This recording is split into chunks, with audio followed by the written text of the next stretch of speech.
At first, people thought the tide had gone out, but the ocean didn't stop moving away. And then the waves went silent. The water had retreated for nearly 15 miles, and people started walking onto the ocean floor. But something underneath was still moving. Then people noticed the horizon.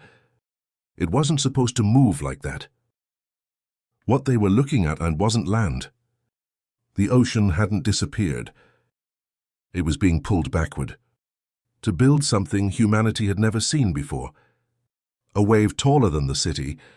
Most people expected the water first, but the first thing that reached the city was the pressure, and then the air itself started roaring.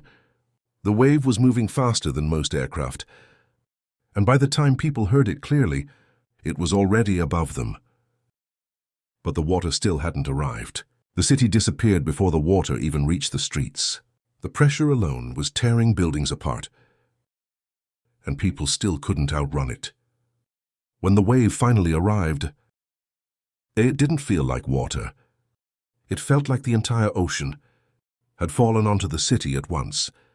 The people who survived the first impact could barely hear anything afterward.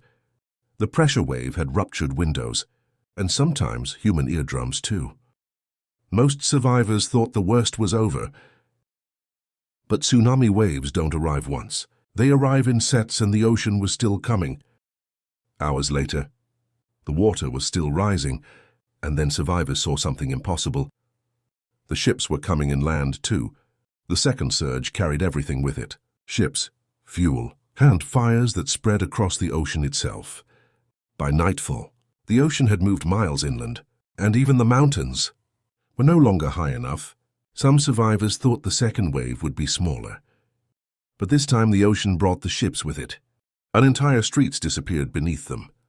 The ship weighed nearly 200,000 tons, but the tsunami carried it like it was weightless, and the streets ahead simply disappeared. The stronger the currents became, entire streets turned into rivers, and people could barely stay standing. The ocean finally stopped moving, but the city was already gone. Millions survived the wave and still lost everything, because the ocean never truly disappeared.